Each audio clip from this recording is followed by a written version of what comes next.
Hey, ladies and gentlemen, welcome to the Mike T. Sharp. I screwed up. You just keep going.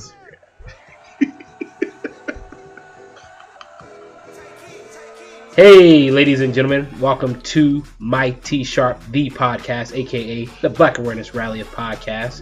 You could be rocking with anybody in the world right now, but you are here with us, and for that we do appreciate you. It's your boy Pledge, alongside my main man B. And we also have a special guest with us this week. Say what's up, bro. Hey, what's up, everybody? And we welcome you to the discussion. What's up, B? What's going on, man? Nothing. Getting ready for summertime, so it's gonna be hot.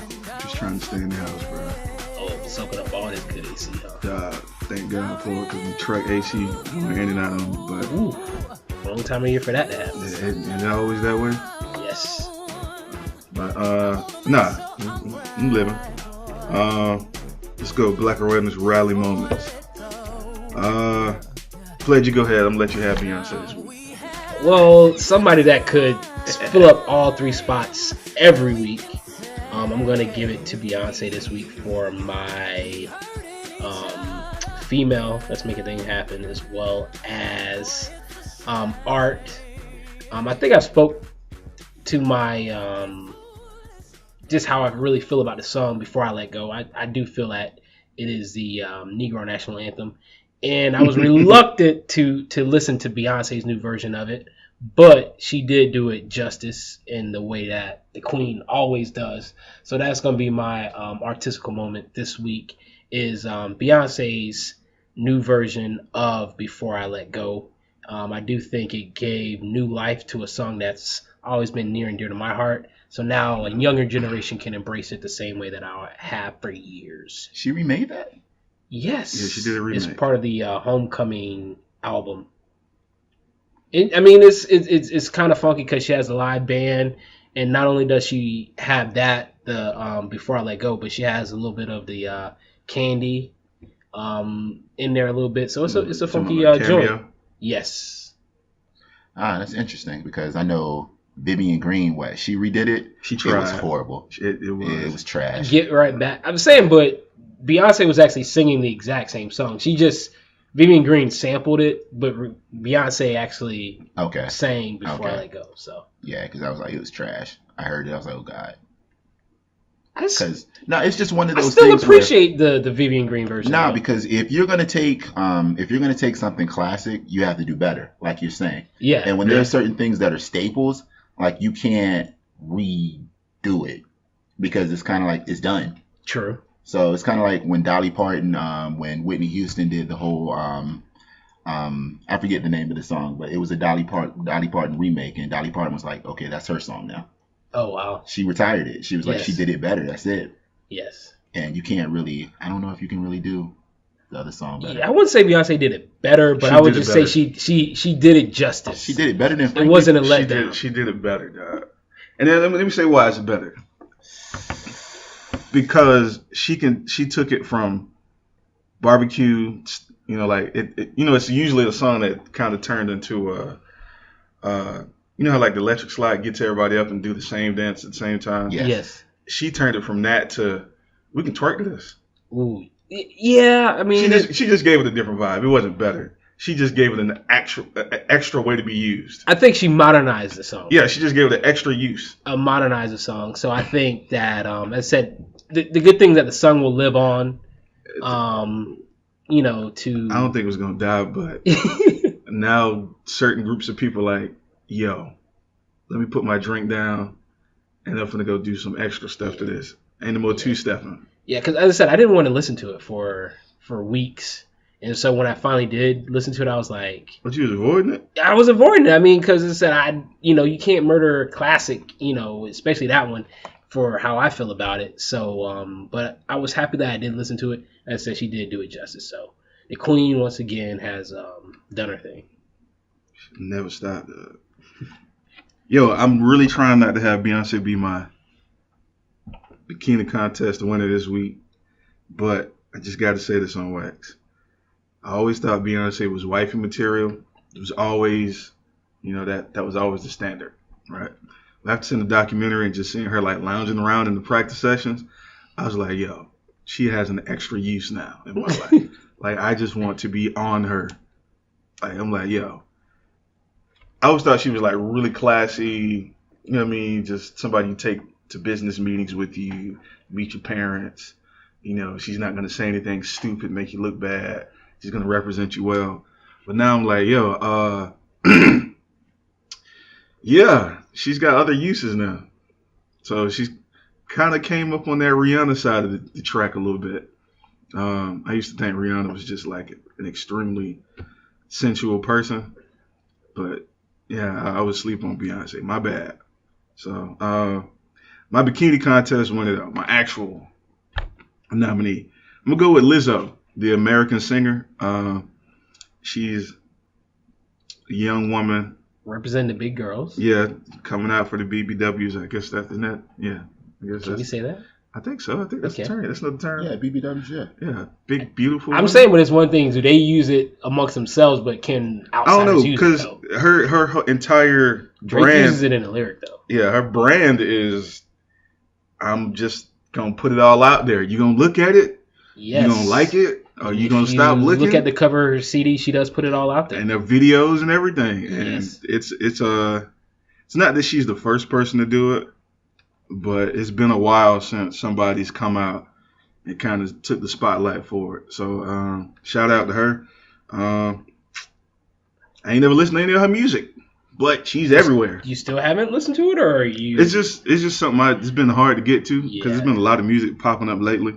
She has just a, like behind she has a listening. very catchy song with Missy Elliott. As I said, it is Oh, really? really on the extreme So side of it. Is her content kind of raunchy too? Oh yes, very dang. much so. Well, I guess that's the era. If you're gonna be a chick making music other than Beyonce and Rihanna, a singer, I guess you just got to be out here being as nasty as you can be, though. I mean, do they have to do that? Is it something that they want to do, or something they have to do? I think I feel like it's like an empowerment trip. It's like a power trip, like Taking ownership of. I mean, I guess so, man, because everybody doing it. Like Jarrell mentioned this Megan Thee Stallion chick. We was talking about this yesterday. Everybody's just jumping in the same lane. Like, oh, I'm gonna be as nasty as I can be on wax, and I'm finna get paid for it. So Okay. I don't know if that's the move. Are they being nasty though, or are they just opening up as women? Because Too Short, like back in the day, Too Short would say some things, and I'd be like, "Oh, okay." And that was in the 80s. It was in the 80s. So are we behind? I think I don't know if music is behind. Oh yeah, music is behind because people got problems with. Let's like take City Girls for example.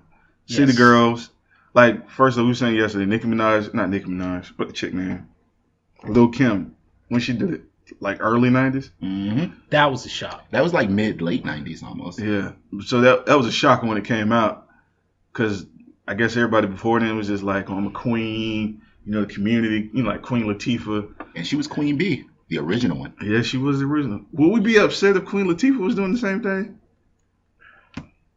I think it all depends on how you originally brand yourself. Man, nobody want to see that. I think once you kind of put yourself out there in a certain way, people expect you to stay in that lane. And so Lil Kim put herself out there in that way immediately. She kind of rolled with it. Now, once you go with the, you know, queen and the empowerment and, you know, I ain't a bee and all that stuff, you know, you can't just switch over. Even though, you know, as human beings, we're multifaceted. We have different, you know. So that's why Nicki Minaj is struggling because she tried to put out that anti-sex rap, and she has. It flopped. That's what I was gonna say. It missed me. What song was that? It flopped. She got it wasn't a whole song. It was an interview she did. It's in like a magazine. verse. She was like, I'm going back to it. I'm doing me now. That didn't work. It was right during the hook. She was like, you know what? Nah, that didn't work. It was in an interview that she caught a lot of heat for. She was discussing how she doesn't want to be objectified and she's tired of having to deal with that image. And Black Twitter jumped on her neck. Let me look it up. I mean, it could be an oversaturation of that market right now. And she was like, when she was doing it, she was one of the only people doing it. But now that it's a lot of competition in that market or in that lane, she could be looking for another way for her to be on her own or by herself in a category. Man, I'm gonna say, I think that, like you said, she was in her lane. She was in that lane by herself because she pretty much took on the lane that was, made by Little Kim or helped facilitated by Little Kim, and she was just in that lane. And all of a sudden, she started seeing these not necessarily clones, but incarnations of her or more people like her. And then she started seeing, like, I forget what she calls her people, the Barbies or whatever. She started seeing this culture come up behind her where it was kind of like, this is what we do, blah, blah, blah, blah, blah. We, show ourselves in this manner and we live in this manner. And now she's having, problems where she can't keep a man and people don't take her seriously. Yeah. And she's in her 40s and she's like, yeah, she's in her 40s, man. Jesus. So my bad. She's not in her 40s. She's in her 30s, but she's like close to it, really close to it. You're hitting that 30, it's a brick wall. But the comments came out in the July 2018 issue of Elle magazine. And she was on there saying she doesn't want women to be pigeonholed into just being sex. She was like, it makes her sad as a woman that modern day prostitutes exist. She's basically saying women shouldn't be looked at for their bodies. And the internet jumped on her head. That's because I feel like women should be looked at however the way they feel they want to be looked at. How they put themselves out there. That's not her to make that decision. I mean, she's a woman, so she has a bigger dog in the fight than I do. But it could also be evolution, though. I mean, her just growing and seeing kind of the results of what she's put out, and her saying, that's not necessarily how I want to portray myself anymore. I don't think so. I mean, maybe that's it. So people should be allowed to grow how they feel as an artist. 18 or 20 could be completely different how they feel at 30, and they should be able to express that evolution or that growth, as they move along. Yeah, because I look at it like there are women out there that are rapping that don't necessarily portray themselves in that manner. Like who? Ain't nobody doing it. Man, Rhapsody. I knew he was going to say that. Because Rhapsody's ill. She's actually pretty nice. If y'all don't know who Rhapsody is, it's R-A-P. It's your fault. S-O-D-Y. Is she considered a rapper, though? Her name has the word rap in it, so she's definitely a rapper. Yes, she is. She's a rapper. She's pretty good. She's pretty good. She's good, but I want to know if she's a rapper. She's just strictly rap. She's an artist. No, she's strictly a rapper. Okay. I don't think she does any... I don't think she be drinking it at all. And she's not like No Name or whatever her name is. Yeah, I don't think she just goes straight. I got bars. I'm finna spit. Yeah, it's come from me, dog. Oh, okay.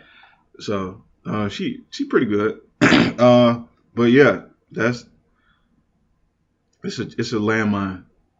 I think with trying to figure out how to address certain people. Because, like we said, you got City Girls is taking over. Megan Thee Stallion's taking over. Lizzo, excuse me. Lizzo, yes. And they all coming in that same lane. Like, yo, this is what we want to do. We don't care how you feel. The only problem I got with it is that it can be a bit irresponsible because we don't have parents monitoring what their kids are listening to. Because as a middle school teacher, kids were singing these lyrics. And some of them thought it was something you should actually try to do. And so that was the only time I was like, yo, it's a bit irresponsible. But that's on the individual parents. Because if you ain't monitoring what your kids listening to, ain't no telling what they're learning. So yeah, it's an entirely different discussion, I guess. Sad thing to find out your kids got their role models from City Girls and Megan Thee Stallion. Who, I'm late to that party, but Jesus. I understand. I think we should let Kendrell kind of expound on his Megan Thee Stallion. Yeah, tell us about Megan Thee Stallion. Man, I don't really know much about Megan Thee Stallion. All I know tell us everything you know. Is what's the name of the segment? What we call it again? The Black Awareness Rally. The Black Awareness Rally. All right. So basically, I'm saying Megan Thee Stallion, like she's my induction into the Black Awareness Rally, or what I'm bringing into the Black Awareness Rally, just from the standpoint of, I mean, she's not really doing anything that isn't new. So, she's out there, she's showing herself off, she's a rapper. She's pretty much in the same vein of your Cardi B's, Nicki Minaj's, Lil' Kim's. Like, she's from that tree. However, the reason why she's here, in my sense, because, for the culture, I love hip hop. Yes. So I like the fact that she actually writes her own lyrics. Okay. And she comes up with her own concepts for the most part. Okay. So that's why I wanted her here. Because to be totally honest, like, I listened to her last album. It actually came out Friday. So it came out Friday. It was Fever. I didn't like it. Okay. Yeah, it's not me. But my thing is, I like the fact that she actually raps. She freestyles. So she's pretty much for the culture. Whereas you have other people like Cardi B, like, she'll tell you straight out, like, yo, shout out to my songwriter. You know what I mean? So sure. Yeah. And my thing is, like, music, it should be an art form. It should be a talent. It should be, because my thing is, if you're not talented, why are you even up here? I hear you, but I'm going to ask this question to you. I know that you're old school hip hop to where you could be hot 1 minute and then the next album you kind of flop or whatever. But modern day, is it to where once you get your following, no matter what you put out, they're going to ride with you? I mean, that seems to be how people feel right now. It's like, once somebody has a name and, they have a certain group that follows them, whatever they name their group, whether it be the Beehive or the Barbies or whatever your group is, I think they're going to ride with you no matter what kind of content you put out. I mean, how do you feel about that? I don't think that's true. I feel it's more so branding now. Yeah. Whereas you're the Beehive, I have my Beehive, I have my Barbies, I have my Megan Thee Stallion. She says I have my hotties. Like, they have a brand. So people follow that brand because they want to embody that brand and they want to be a part of that brand. Associated with the and artist. Be associated with the artist. So that's how they do it. So people are more so riding with the brand. And as long as you are staying in that lane, you're going to have your core fan base. Yes. Going back to what he said about Nicki Minaj, like Nicki Minaj trying to switch or trying to say something that was totally different from her message. They were saying, okay, that's not you. And, people, a whole fan base that she brought forth were like, wait, hold on, you can't switch up now. Just crazy. Yeah. So, yeah, that's why I'm on it, because I feel like nowadays, going back to the Too Short argument, what Too Short was doing in the 80s, we're just now getting into a point where women can do it now. True. And I feel like women should be able to do it. If there's a lane for it, I feel you should be able to do it. I don't feel everyone should be able to be accessible to it. Yeah. Because, as B said, there is some accountability that needs to be taken with what you say. But, yeah, she should be able to say what she feels in her heart, because there are more people out there, obviously, that agree with what she's doing. Exactly. And saying. I mean, we already knew it, though. Like, on the ground, there's a lot of people that live by that same way of thinking, that school of thought. Correct. So it's not completely surprising, but I think it's unnerved a lot of people that they could be so, what you call it, brazen with it. Because get on board to get ran over, though. That's the way it seems to be with a lot of things in society too. But yeah, there's a lot of stuff coming out in the news lately. It's kind of like, I feel like it's reacting to this women's empowerment that we're watching happen across the society. True. We'll get into that later. But anyway, our actual topic this week, which we probably shouldn't even get into because it's pretty juicy. But we'll talk about sports for once. NBA playoffs. We have 3 people that are ardent basketball enthusiasts. Yes. I think the three of us wanted to make it to the league at one point in our life. No doubt.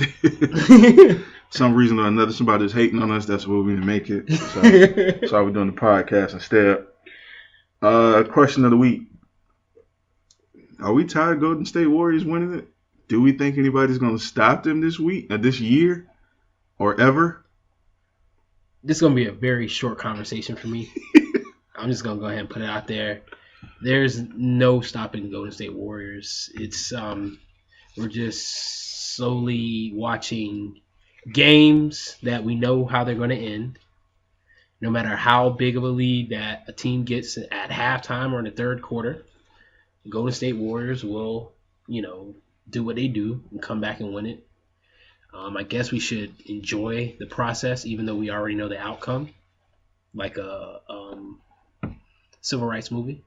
So, well, what's this going to be? If they win it this year, this is going to be their fourth one in 5 years. Fourth in 5 years, yes. And if they win it this year, this is also going to be a three-peat, which is they win 3 consecutive championships in a row. And for one, this is considered a dynasty. No doubt. And then to win a three-peat, that's like super duper rare. Yes. Like you can be a dynasty and not win a three-peat. Oh, definitely. Yeah, you think they're gonna win the three-peat? Not just knock it out.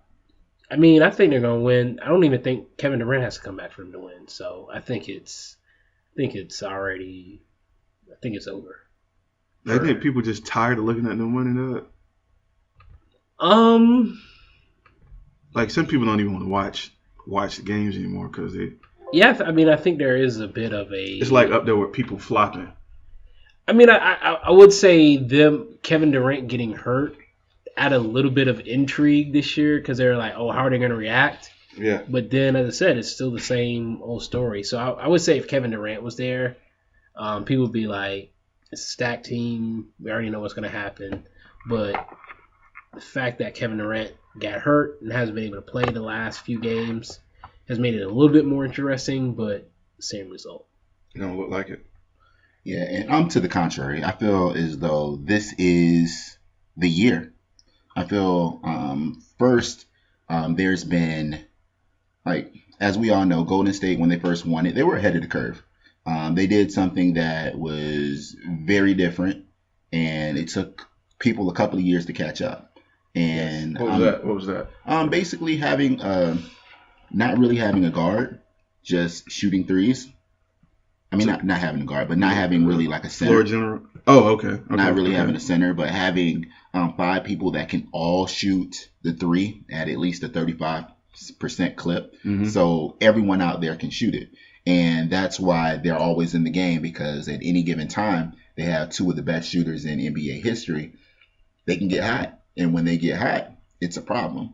But I feel like this is the year where people have caught up and the odds are a little bit more even. Thus how you see that they lost a game in the first round. I think they lost 2 games in the first round. No, didn't they go? They went 6. Yeah, to the Clippers. To the Clippers, yeah. Yeah. They lost 2 games to the Clippers. Yeah, they lost 2 games to the Clippers. They lost 2 to the Warriors. To the Rockets. I'm sorry, to the Rockets. So they lost 2 to the Rockets. And I feel as though I was never really a big fan of the Trailblazers. But the Trailblazers give them problems until that third quarter. So, but that's just a matter of coaching adjustments because they coaching roster has got like 2 former head coaches. Yeah, I feel it's attrition, to be totally honest. I feel like over time they just give way because Golden State's going to have a big quarter, and when that quarter happens, at that point your mind takes you out of the game because they're like, oh, here we go again. Oh, so you think they just the mental toughness of Portland just kind of has them giving up once, because every team makes a run in every game. Yes. Right? That's just sports. Every team has a surge of point scoring, and it's on the other team to withstand it or stop it. But it just seems like every time Golden State makes their run, which is always in the third quarter, second half of the third quarter, Portland just kind of be like, oh man, we tried. Yeah. And they just kind of give up. Yeah, and that's the way it goes, man. It's kind of that's the way the Bulls used to do in the 90s. They used to come out in that third quarter, and they were like, okay, it's time to play ball now. And your Lakers. Yes. The first 5 minutes of the third quarter, what was that, like the Pau Gasol, Kobe-led Lakers, the Lamar Odom era? Yes. They were notorious for that first 5 minutes. All right, let's just go ahead and make this run, see what this other team is made of. If it don't pop off here, we're going to have a fight in front of us. But now, you really think Giannis and the Bucks and that inside-out post to three-point line can actually match up with the Warriors? And this is what I'm saying because first, I don't know if this is a hot take. I don't know if it's been said anywhere else, but I feel as though how people say, "Oh, the East is the East." I feel the East is back. I think that if you look at the top 6 teams in the league, at least 3 or 4 of them Name were from Celtics, them. Okay. 76ers, the Okay. Raptors, and The Magic. Nah, not the Magic. Even though Magic didn't make the playoffs this year. I would love to say the Magic, but nah. And then the Milwaukee Bucks. So I feel it's arguable that any one of those teams could be in your top 6. I mean, look at it. Denver was the number 2 seed in the West this year. They were the number 1. Seriously? Huh? They were the number 1. Denver was the number 1 seed in the Mhm. West? Wow. That's what I'm saying. So the West, I mean, was kind of, I don't want to say Unusual. down, It's but just I would say unusual. the East had some teams that at the top. And the thing to remember is that, I think it's inevitable that Golden State and the Milwaukee Bucks are going to end up in the finals. So you don't think the Raptors going to get one game out of it? I mean, they might get one game, but I'm just saying who's going to end up in the finals. Milwaukee Bucks they're going to have home court advantage. Yeah, because they were the best team. I don't think it's going to make a record-wise. difference, but they will have home court advantage to where the first 2 games will be in Milwaukee. So Yeah, and I'm not even limiting it to Milwaukee. I feel either one of those teams, the Raptors or Milwaukee, would give them problems. I'm not saying they would win. Probably Milwaukee more so because I feel like Milwaukee has an answer for everything that the Warriors can throw at it. My issue is, are they ready? Because mentally, each stage that they get to is a stage they've never been to before. So it could be a point in which where the stage is too big. But I feel as though Giannis doesn't have that in his heart. Giannis is coming through killing. And Giannis is just one of those physical beasts that you can't really stop. And he's not trying to do something different. He's not, they're saying I need to have a 3. I'm going to start shooting this 3. He's like, no, you're going to take this. yeah. You're back. You're 5 feet off me. I'm coming. I'll It's see kinda you when like- I get there. Yeah, it's kind of like old school mentality. Like, all right, everybody on the team don't need a jumper, but I'm a specialist. I'm gonna overpower you. If not, I'm just probably gonna be faster than you. Mhm. And then no matter what, I'm dunking if I get within 10 feet of the rim. Yeah. If you ain't got 2 big bodies in front of me, I'm dunking. And my thing is, and since you mentioned it, so I'm going to go ahead and say it. I'm an Orlando Magic fan all day. Here you go. And Here you they're go. actually built up like the Orlando Magic back when they made that finals run, where in which they have your big man, which Dwight Howard is now Giannis Antetokounmpo, and then he has 4 shooters around him. Yep. Yes. And the problem with Orlando was that Dwight Howard couldn't pass out of a double team. That and he let Kendrick Perkins stick him 1-on-1. And that system cannot work. Yeah, that system cannot work. If They somebody lost to can the guard, Celtics. They you lost to man the up. Celtics. They did. But I thought you were talking about the year that they lost to the Lakers. In But he talking about finals. the year that they got close and didn't make Yeah. it. And Jameer Nelson was hurt that year too. yeah, so that was their biggest issue. I thought we they were got talking some- about the finals where Rashard Lewis just refused to go down there and get rebounds. But that's Didn't another they get- story, though. Didn't they get the gentleman's sweep from the Lakers that year? Yeah, Yeah. they did. But there were 3 games they could have won.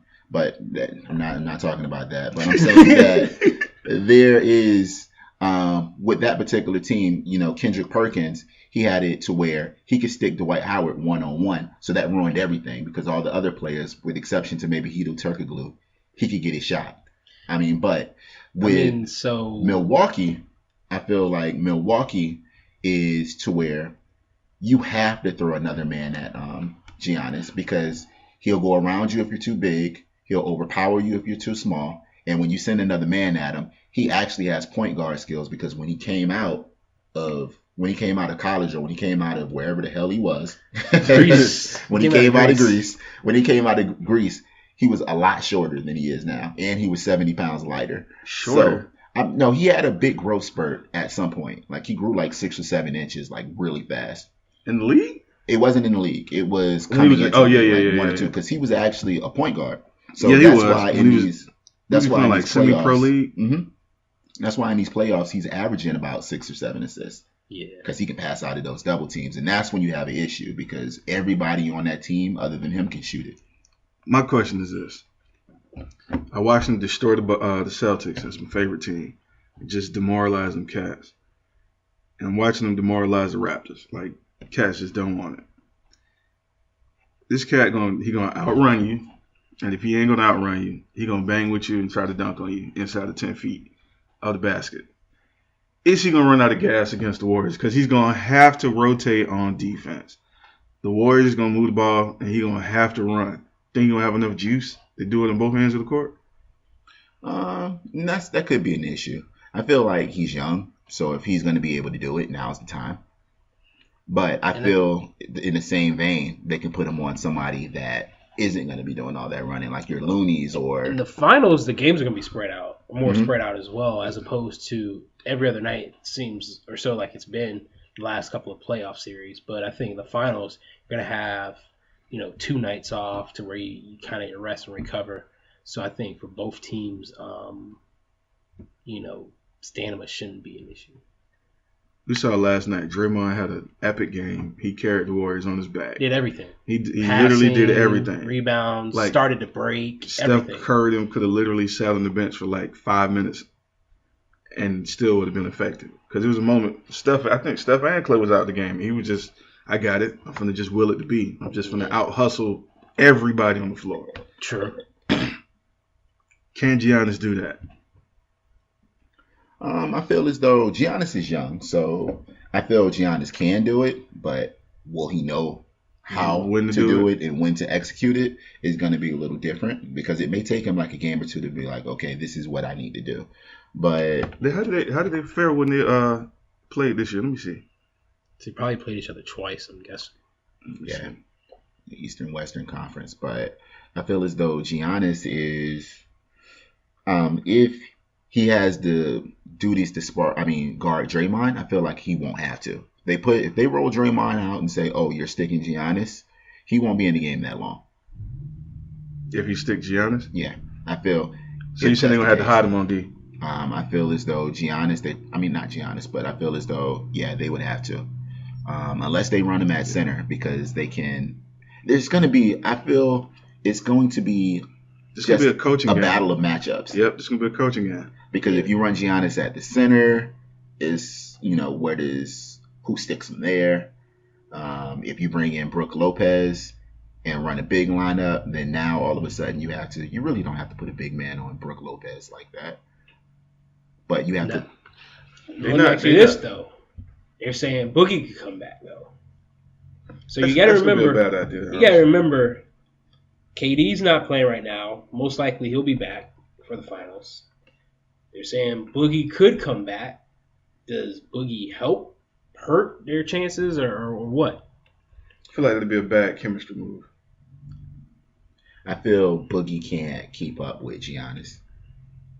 I feel Boogie can't keep up with Brook. I think Boogie gives them another 6 fouls, though. He does give them another 6 fouls. And I really feel he'll be able to match up well against Brook because I think that, but it'll be a lot of things that change. I feel like you should definitely bring him back to have that wild card just in case you need him because you never know when you're going to need him or, what may has to happen. But if he's sticking Brook's just going to have him out on the 3-point line. And, right now coming off that injury, he can't come off his wheels like that or he doesn't have his wheels. Brook gonna stretch out just about every big they put on him except for Draymond. Sure. If they go that small lineup, let's say KD come back, right? They're gonna put Draymond at the 5, KD at the 4, Clay, Iggy, Steph. That lineup right there is gonna present a problem for anybody that play them because they can all run. Yes. They can all rotate pretty good on defense.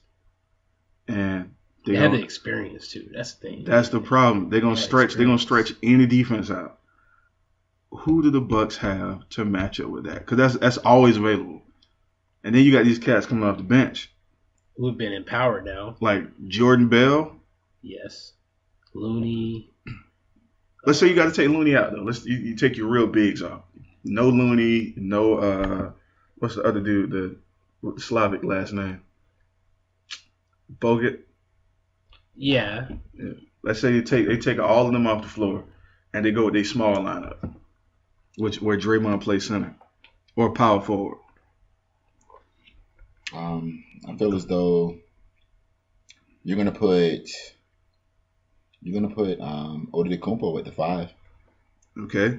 So, 'Cause but you I wouldn't flesh the put him lineup on- out. I wouldn't put him straight on. What's his name? All right. So you got Durant. Giannis at the 5. Now you're gonna have to hide Giannis on defense because you need the energy on offense. Giannis at the 5. Middleton gonna be the 2 no matter Yeah. what. You got Ilyasova. Yeah, Arizona.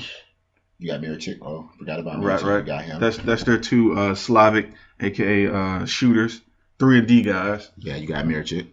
Um, So you're gonna roll those 2 out there and let them get slaughtered. Bledsoe gonna be a liability on defense, bro. Bledsoe? You got to hope he can stick Curry, which nobody can. I think he can stick Curry.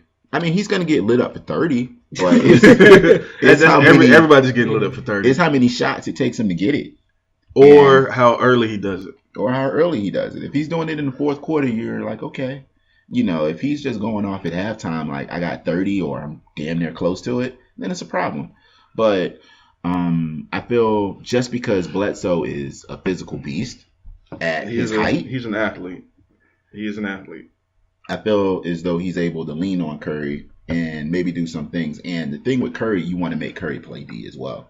Because if you're making Curry play D, and that's going to be the big question. Because if you're making him play D, how much energy does he have to put into his shots? They're saying that's been a big problem this year. The last series, when he was having those shooting struggles, quote unquote, Yes. against the Rockets, it was like Steve Kerr was like, it's because you're playing too much defense. Stop playing defense. Let your man shoot the ball. Don't play any defense. Yes. Because we need you on the other end. Soon as that message went out, this cat came back and dropped 35 or something like that in Game 6. When it was Game 5 when Kevin went down, and we just saw like 5 and 6. He was just lighting it up. Steve Kerr was like, man, don't play defense. So if your coach is telling you not to play D because we need you on O, What a luxury. this could be. I mean, yes, that's a luxury. I mean, that's been my philosophy my whole life. But I mean, I don't know. The 3-on-3 battles we had in JC, that was a luxury. Just don't even worry about it. I got the rebound coming forward. You missed out, dog. We used to run that entire apartment complex, dog. Sounds like I missed out. Yeah, you missed out, dog. The entire complex, dog.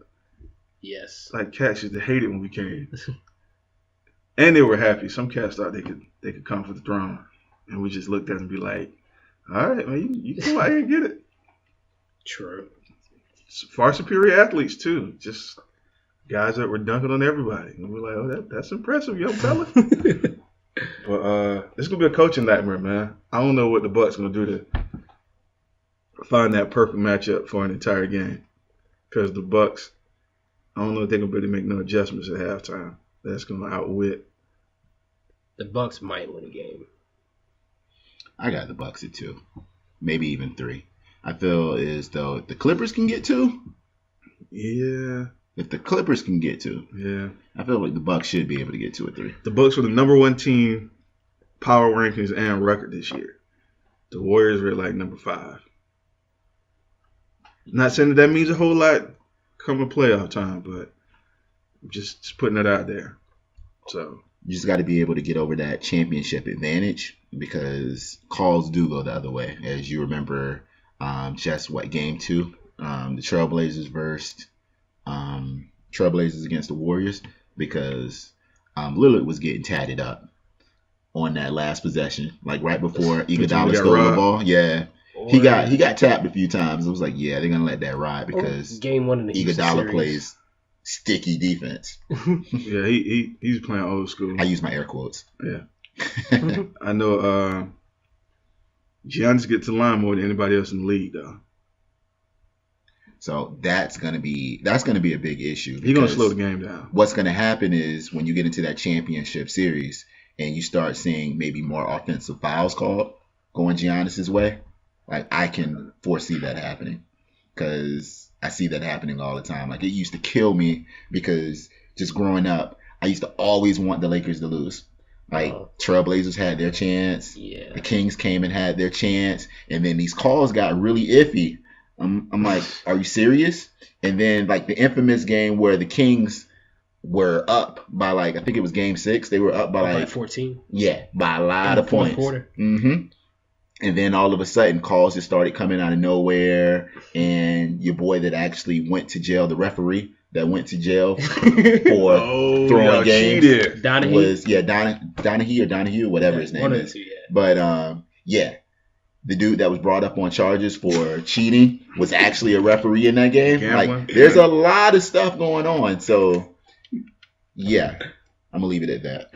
Boston Celtics didn't have that problem in the 08 championship.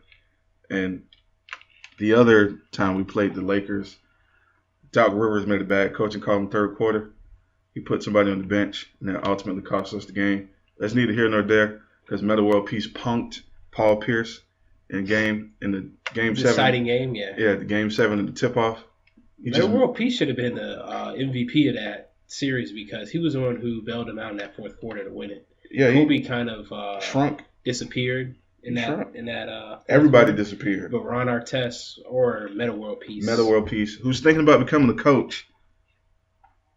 Hey. Oh man, that'd be horrible. That'd be horrible for every other coach in the league. No, that'd be horrible for whoever's on his team. Oh, Nah, he's saying that Penny can do it.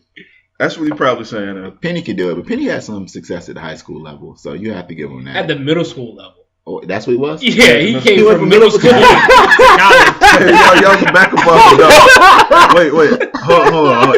In Penny's defense, he has the number 1 recruiting class this year. He does have the he's number a recruiter. Class. He has the number 1 He's a recruiting recruiter. class. I mean, He probably just took all the kids from his middle Dog, school all that team. is the phone pauses, dog. That's all it is. Dog, Is hey, you He's come living here, off that, dog. come here. no. You get an unlimited supply of phone posits. You know you would sign there too. All the colors. That's not what it is. It's because you remember Penny in the 90s was that dude. Oh man, I'm from Orlando. Penny was the best player in the world. All the women in my love opinion. Penny.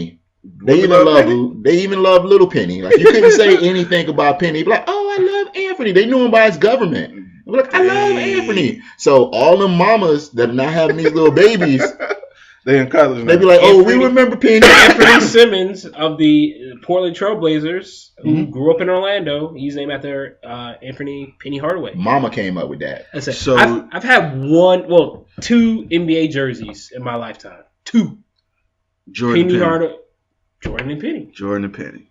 We can Jordan still and refer to this man. He has a mononym. Penny, little Penny.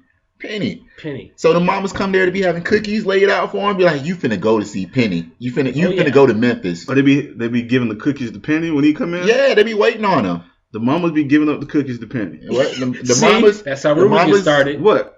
No, the mamas have cookies. Like, Have cookies. Got it. they have cookies, and then Okay. they give them away. Not to the Penny. cookies. Oh yeah, because the mama. So you're saying the mom of the recruit was in love with Penny Hardaway back in the day, and so now she's like, "Oh, you got a chance to go play for Penny. You going to play for They Penny? go play for I Penny. don't know. The brother's still in pretty good shape. He just balled. Yeah, he's still in good shape. I mean, So- you got to look at his low fade. You got to look at his Yeah. coaching staff. He got Mike Miller and he got Sam Mitchell. So Oh, man. So I mean, They he has stacked. so he has a They're coaching stacked. staff. You got 3 NBA players. Icons. This how it is. He be like, You said Sam Mitchell? yeah. Penny's like, Nah, look, icon. I'm finna go get these mamas and Sam Mitchell. You're gonna coach. All right, so you're doing all the coaching, and I'm gonna learn. And then Mike Miller. Timberwolves? Yeah, Mike Miller. and then Mike Miller going after the white mamas. So that's how it worked out. It's my Mike Miller from the Heatles. Yeah, that played at the University of Florida. Yo, I don't got a college team. I might watch them this year. I say they do have the number 1 recruiting class. I was out in Vegas and I saw the Jordan Brand Classic, and that the number 1 recruit overall. Excuse me for forgetting his name, but he is the truth though. Are you going to Memphis? He's going to Is Memphis. that the one yeah. that just declared on? Nah, he declared a while ago. Oh, He declared a while ago. Because- But they did get somebody new this week that put them ahead of Duke for the number 1 recruiting class. because Friday Penny was trending on Twitter. I was Yeah. like, what? He made it all the way. He had a segment on SportsCenter just for the recruitment. Yeah, Yo, this is so- gonna be wild. Yeah, and you know they come to USF every year, so Might go to that. Oh no, I won't be there. USF beat them this year.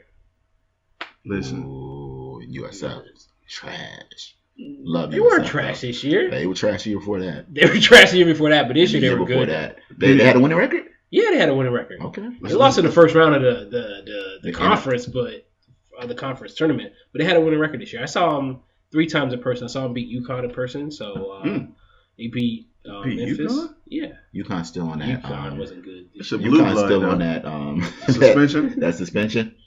Well, UConn also beat him in the first round of the. No, they still got that iconic coach. What's his name? No. Well, they got Hurley now. They got Kevin Ali's not. Yeah. Kevin Ali's not there anymore. They got one of the Hurley brothers. Yeah, he bounced when them suspensions hit. I don't think it was. Like a lot I don't of think cats. he left. I think they asked him to leave. Yeah. He probably stepped down so he wouldn't get in trouble. So No, they told him he was fired. We'll let you do it, but one way. yeah, we need to have a conversation about the skeletons that these universities be burying. Oh man. Whew. Go ahead, Dr. Jelly Falls? Dr. Jelly Falls. Dr. Jelly Falls. No, you heard You about don't Dr. get it Jelly because you be Paws? laughing too. No, you ain't hear about Dr. Jelly Paws? No. That's another day. That's another day. You know about Jelly Paws, dog. No. Yes, you do. Let's just put it this way. Let's put it in terms you can. Let's put it in terms you can understand with no information.